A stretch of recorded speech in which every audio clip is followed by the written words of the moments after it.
Happy birthday to CEO of Murder Inc. Records, Irv Gotti. Happy 30th birthday to former Nickelodeon star Jeanette McCurdy. And happy birthday to former Nickelodeon star Ariana Grande. X-Men 1991 back again with another video. I meant to do this yesterday, but I didn't really have time to do it, so I might as well just do it today. I got two things I'm going to be talking about in this rant. First thing I want to say is, today has been a year since we had the Versus battle between Big Draco, Soulja, and Mr. 106 in Park, Bow Weezy. So looking back on that Versus a year later, it was okay. It wasn't the best, but it was okay. I'm not a fan of none of these niggas, but I enjoyed their Versus battle. One YouTuber did say that their Versus battle was trash. I agree with that YouTuber, but I also disagree with that YouTuber because Bow Wow and Soulja Boy's Versus wasn't that good, but it wasn't that bad either.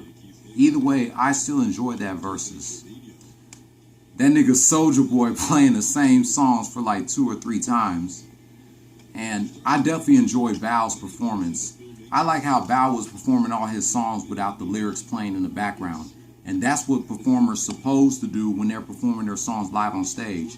They're supposed to perform their songs without the lyrics playing in the background. And that's what Bow did. He's definitely a great performer. You got to give him that. Bow's been in the game for so long, for almost 30 years, since he was 6. And he's now 35.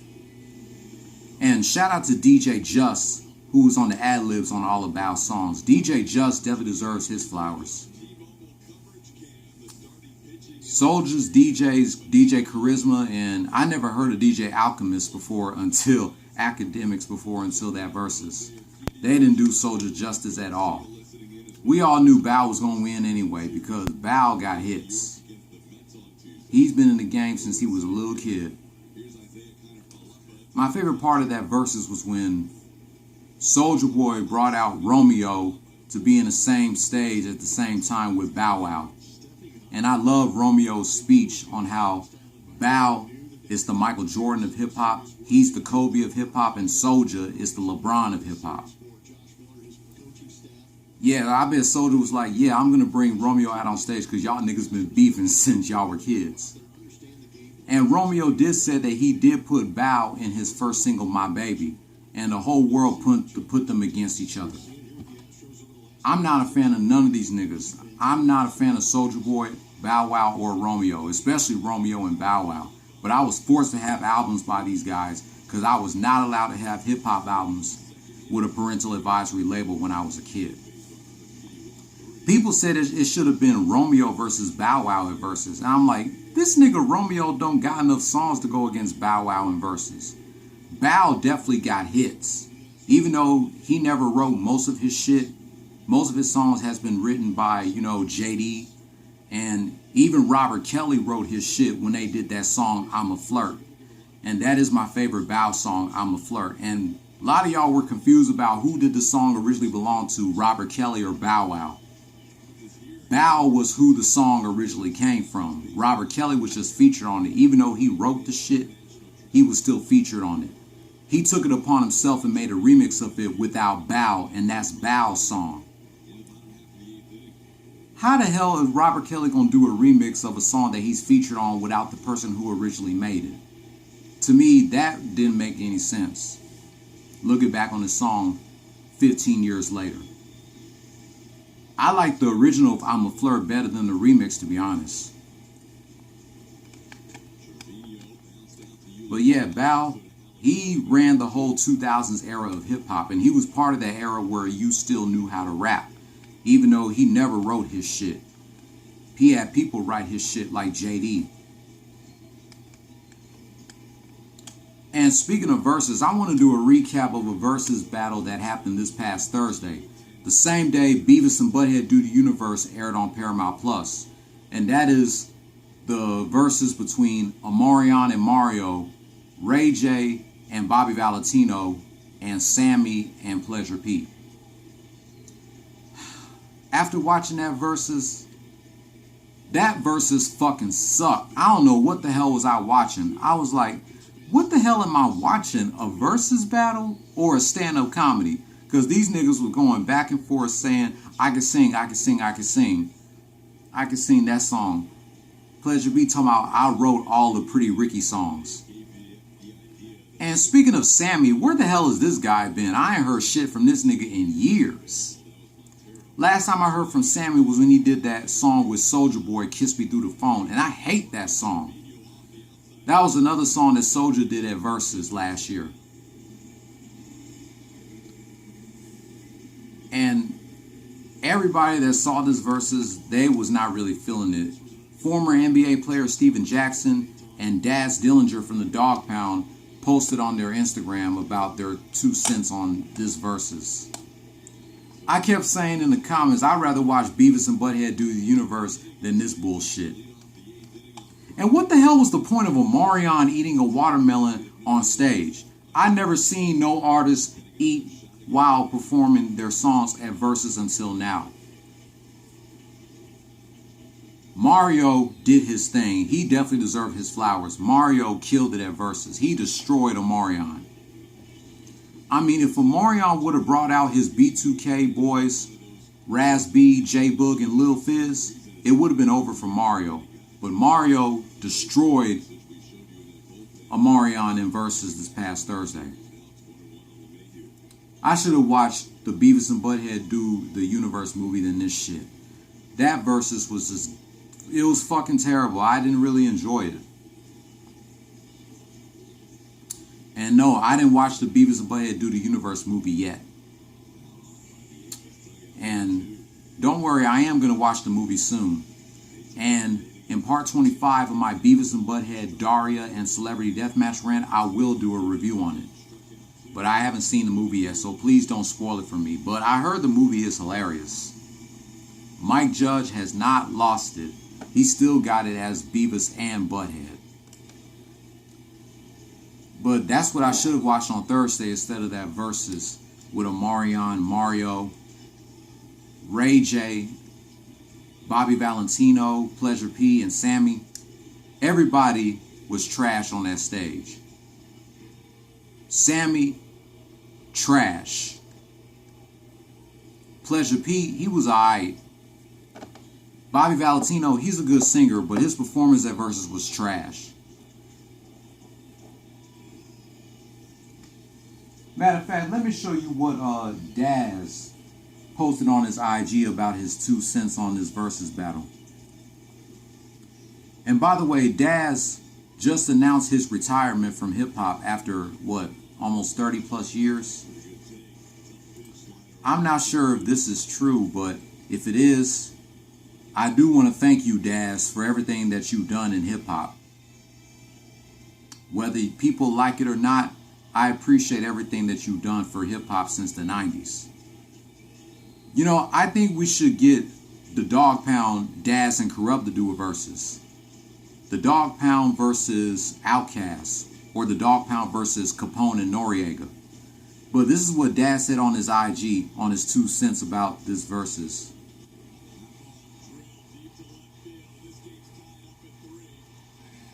I watched that Versus last night. R&B, real bullshit. Right. Every nigga on there was trying to compete. I can sing better than you. Oh. Yeah. Jeremiah, trash. Omarion, Trash. Sammie, Trash. Pleasure P, trash. He was alright. All y'all niggas was trash except Mario. He can hit octaves. None of you other niggas can hit like he say. Other niggas, trash. Trash. Yeah, get on your cousin, Daz. Come on, Ray J. You're supposed to do better than that, cuz. Yeah. Trash. Yeah, Daz, get on your cousin. Your cousin's performance at Versus was horrible. Bro. Your cousin Ray J's performance was awful. That's why I said don't even get me started on Ray J. Please. I don't even want to talk about his performance. So I give this Versus a 5 out of 10. I did not enjoy it one bit. Timbo and Swiss, I'm very happy that you guys came out with this platform since the pandemic, but get y'all shit together. Y'all should come up with some real versus battles. I'm going to let y'all know which real versus battles do I want to see in the future. People said in the comments saying free R. Kelly. Guys, Robert Kelly's not getting out of jail anytime soon, so please cut that shit out saying free R. Kelly. He is not getting out of jail anytime soon. But if he wasn't in jail, I would like to see him do a versus battle. And like people, I'm not a fan of Boosie, but I agree with what he said. Ain't nobody fucking with Robert Kelly in versus. My first suggestion was Robert Kelly versus Keith Sweat. But Keith Sweat already did a versus against Bobby Brown. Then my second suggestion was Robert Kelly versus Joe. Robert Kelly versus Uncle Charlie Wilson. Robert Kelly versus Tyrese. Robert Kelly versus Usher would be good too. Hell, if Luther was still alive, I would love to see him go against Robert Kelly in versus. But you know Robert will win easily because the man, despite that he's a fucked up human being for what he's done, not only he has a long catalog of hit records, but he's a legitimate producer and songwriter. So if that nigga wasn't in jail, I would like to see him do a versus. But my prediction for versus should be like Queen Latifah versus MC Lyte. Darkchild versus Brian Michael Cox. Diddy versus JD. The Dog Pound versus Capone and Noriega. T.I. versus 50 Cent. Oh no, T.I. versus Lil Wayne. Because both of these guys had their best-selling albums of 2008. Tip had Paper Trail. Weezy had The Carter 3. The Game versus 50 Cent will be a great versus.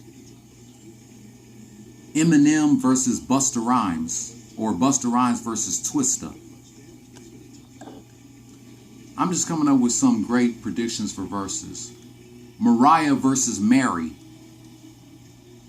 By far the best verses of 2022 in my opinion has to be the Easter Sunday gospel verses between BB and CeCe and Mary Mary.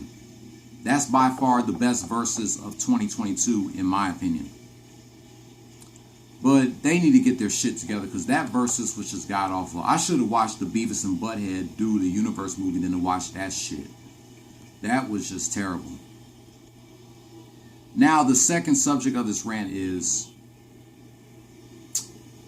legendary illustrator, cartoonist, and animator Everett Peck passed away on my late grandmother's birthday, whose birthday is 3 days before mine, June 14th. I didn't know about this until this past Thursday. His wife confirmed on his Instagram 2 days after his death, the day before my birthday. See what his wife posted. It says, Mr. Peck has left the studio October 9th, 1950 to June 14th, 2022. If you don't remember who Everett Peck was, he was the creator of the USA Network animated series Duckman and the Cartoon Network animated series Squirrel Boy. He was the creator of both of those shows. Duckman was one of my favorite cartoons of the 90s. Squirrel Boy was a good show too, but it's not better than Duckman. Duckman is a classic, underrated, and it was definitely ahead of its time. And 25 years later, we're still pissed that the show ended on a cliffhanger with a second part of the last episode. Everett Peck died on my late grandmother's birthday, June 14th, 3 days before mine, due to losing his battle with cancer at the age of 71. He died 3 days before Dave Hebner did, and 5 days before Tim White. So I want to thank you, Everett Peck, for all the memories of Duckman. Duckman was definitely one of my favorite shows of the 90s. Your legacy will definitely live on forever. He was definitely one of my favorite cartoonists. Next to guys like Butch Hartman and Craig McCracken and Genny Tartakovsky and Mike Judge and Matt Groening. Everett Peck will definitely be missed. But that wraps up my recap of this past Thursday's Versus of Omarion versus Mario, Ray J versus Bobby Valentino, and Pleasure P versus Sammie. And Everett Peck dead at the age of 71. If you're new here, hit subscribe if you like the content and hit that notification bell for my next rant. Give this video a thumbs up. Leave your comment down below. I will catch you tomorrow for a recap of Thursday through today's games between the Houston Astros and the New York Yankees. Don't follow your dreams, chase them. Peace. Rest in peace to legendary animator Everett Peck. October 9th, 1950 to June 14th, 2022.